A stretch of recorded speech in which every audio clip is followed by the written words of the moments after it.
Parang natataranta pa yan. Dong, ito na sa tama. Tingnan mo. Hindi na naman namin iyayain sa susunod. Oh, tingnan mo. Galit na galit pa siya. Oh. Tingnan mo naman. Oh. Nagagawa niya. Ito, ginito. Hindi mo pala nakakontrol pag-release mo. Ano? No. Wala kang magagawa.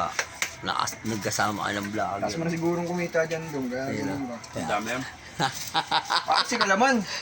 Anong Sige, unang kuha. payment nito? 5K. Yun, oh. Ilang reels lang yun. Hindi, ano lang to, 30 minutes lang to, grabe ka naman. Hindi naman talaga, hindi tayo abot ng isang oras. Kaway ka naman sa vlog ko, huy. Kaya naman, ako lang lagi. Kaway ka naman sa vlog ko. Kaya naman. Yan, kaway ka naman sa vlog ko. Well, ano yung sarili mo, kumakain ka. Uy, kung ulan to, naging traffic ka, hindi ka na namamansin, oh. Kaway ka naman sa vlog ko. Kalbo. Singawa ko. Bakit? Ang daming dahilan nito. Shoutout nga pala sa mga tropa kong manyakis yan. Ayan, oh. Manyakis.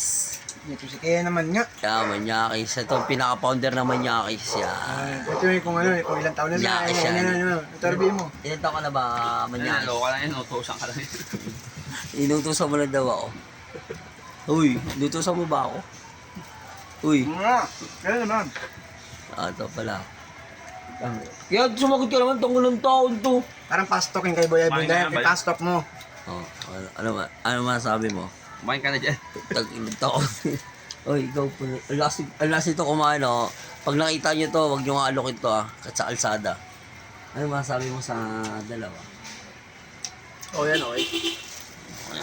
Okay daw. Shoutout nga. Shoutout nga pala sa TS, sa Mr. Rap Motodong. And shoutout pala sa mga kapwa ko riders. And time check 11:38. Good evening, wala pang good morning.